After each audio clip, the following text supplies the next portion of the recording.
Assalamualaikum warahmatullahi wabarakatuh. Perkenalkan, saya Ardia Desti Meisa dengan NIM 20102090008 dari Prodi Pendidikan Fisika kelas Fisika Genap. Nah, di sini saya akan menjelaskan mengenai soal yang membahas mengenai uji hipotesis, uji homogenitas, dan uji normalitas. Oke, saksikan videonya ya. Oke, jadi teman-teman di sini udah ada soalnya mengenai statistika pendidikan, di mana soalnya yaitu data minat melakukan praktikum sebelum adanya bantuan atau X1 dan sesudah adanya bantuan atau X2 yaitu sebagai berikut. Nah, soalnya yaitu yang untuk X1 memiliki data 75, 80, 85, 70, 75, 80, 65, 80, 90, dan 75. Sedangkan untuk X2-nya yaitu 85, 90, 75, 75, 75, 90, 70, 85, 95, 75. Nah, perintahnya yaitu lakukan analisis terhadap data tersebut dan simpulkan hasilnya. Oke, itulah tadi soalnya. Yuk, kita kerjain sama-sama. Oke, teman-teman, untuk melakukan uji yang pertama yaitu uji hipotesis menggunakan perbedaan dua sampel. Hal pertama yang harus kita lakukan yaitu menentukan hipotesisnya, yang mana H0-nya yaitu tidak terdapat perbedaan minat melakukan praktikum sebelum adanya bantuan dan setelah adanya bantuan. Untuk H-nya yaitu terdapat perbedaan minat melakukan praktikum sebelum adanya bantuan dan setelah adanya bantuan. Langkah kedua yaitu melakukan hipotesis statistik, di mana H0-nya yaitu M1 sama dengan M2 dan HA-nya yaitu M1 tidak sama dengan M2. Langkah yang ketiga yaitu menentukan tabel distribusi frekuensi agar kita dapat lebih mudah untuk melakukan proses selanjutnya. Yang keempat yaitu menghitung jumlah rataan dan jumlah kuadrat. Yang pertama yaitu menentukan X bar satunya atau rata-rata pada data pertama menggunakan sigma X1 per N yaitu jumlah data yang mana menghasilkan 77,5. Selanjutnya menghitung JK1 yaitu menggunakan sigma X1 kuadrat dikurang sigma X1 kuadrat dikurang N sama dan menghasilkan hasilnya 462,5. Dan mencari X bar 2 atau rata-rata data kedua yaitu mendapatkan hasil 81,5 dan juga mencari JK2-nya yaitu menggunakan rumus yang sama dan menghasilkan 625,5.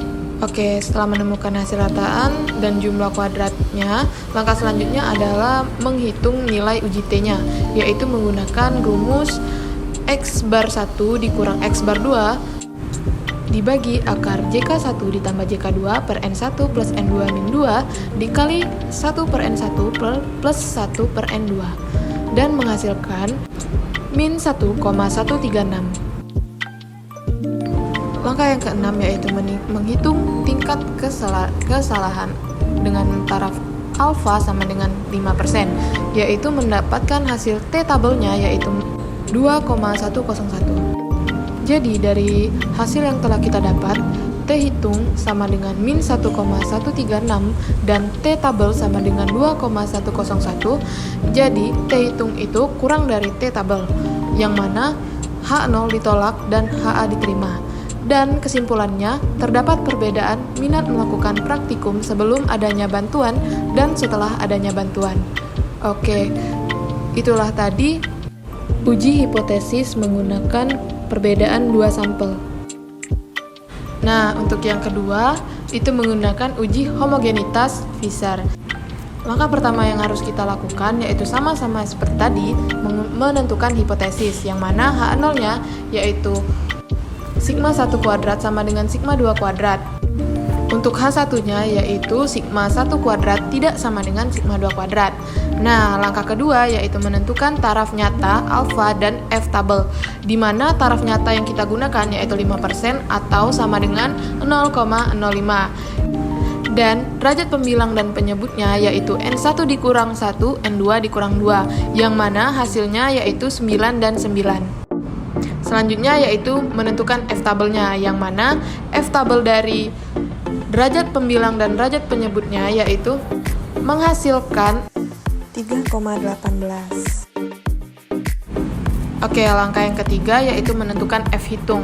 Nah, sebelum menentukan F hitung, kita mencari dulu nilai Sx1 kuadratnya menggunakan rumus akar N sigma X1 kuadrat dikurang sigma X1 kuadrat dibagi N dikali N-1. Untuk mencari X2 nya juga sama seperti itu, yang mana X1 ini menghasilkan 7,167 dan untuk X2 nya menghasilkan 8,516. Oke, setelah itu baru kita menentukan F hitungnya dengan rumus F sama dengan S1 kuadrat per S2 kuadrat, di mana S1 kuadratnya ini udah kita ketahui tadi yaitu 8,516 dan S2 kuadratnya yaitu 7,167 dan mendapatkan hasil F hitung yaitu 1,188.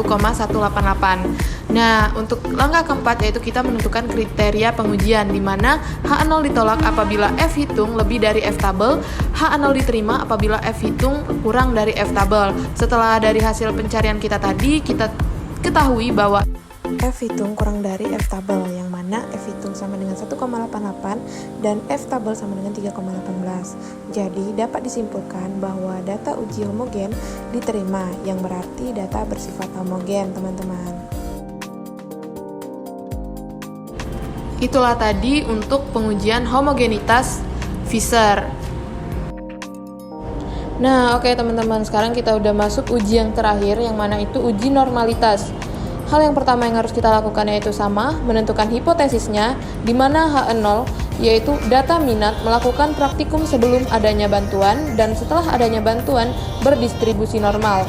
Sedangkan HA-nya yaitu data melakukan praktikum sebelum adanya bantuan dan setelah adanya bantuan tidak berdistribusi normal, di mana kita menggunakan taraf signifikansinya yaitu alfa sama dengan 5%. Oke, langkah yang kedua yaitu statistik uji. Nah, berikut ini merupakan tabel Z-score baku dari data sebelum adanya bantuan, di mana X1 itu kita urutkan terlebih dahulu dan selanjutnya menentukan nilai ZI dengan rumus X1 dikurang X1 bar dikurang S, dan selanjutnya menentukan F frekuensi dari ZI dan S dari ZI. Setelah itu baru kita dapat menentukan nilai D-nya yaitu FZI dikurang SZI. Nah, tadi kan untuk tabel sebelum. Nah, sekarang ini untuk tabel sesudah adanya bantuan atau X2. Nah, untuk X2-nya ini sama seperti X1 tadi, kita tentukan dulu X2-nya dan diurutkan. Dan setelah itu mencari ZI dan FZI, SZI, dan mencari D. Nilai D menggunakan FZI dikurang SZI. Nah, dari tabel di atas tadi diperolehlah nilai D maksimum untuk X1-nya yaitu 0,164 dan untuk D maksimum untuk X2 yaitu 0,277. Dan untuk nilai D 0,05 banding 10 sama dengan 0,409. Langkah selanjutnya yaitu kita menentukan kriteria pengujian, yaitu H0 ditolak apabila D maksimum lebih dari D tabel. Dan untuk keputusannya yaitu H0 diterima untuk kedua variabel yaitu X1 dan X2 karena nilai D maksimum pada data 1 dan data 2 yaitu kurang dari D tabel. Oke teman-teman, dapat kita simpulkan bahwasannya karena H0 diterima, data minat melakukan praktikum sebelum dan sesudah adanya bantuan berdistribusi normal. Oke, itu saja penjelasan dari saya, dan terima kasih kepada teman-teman yang udah nonton video saya, dan terima kasih juga kepada Ibu Rizky Putri Janati selaku dosen pengampu mata kuliah Statistika Pendidikan, dan saya juga mohon maaf apabila ada salah kata. Kepada Allah saya mohon ampun. Wassalamualaikum warahmatullahi wabarakatuh.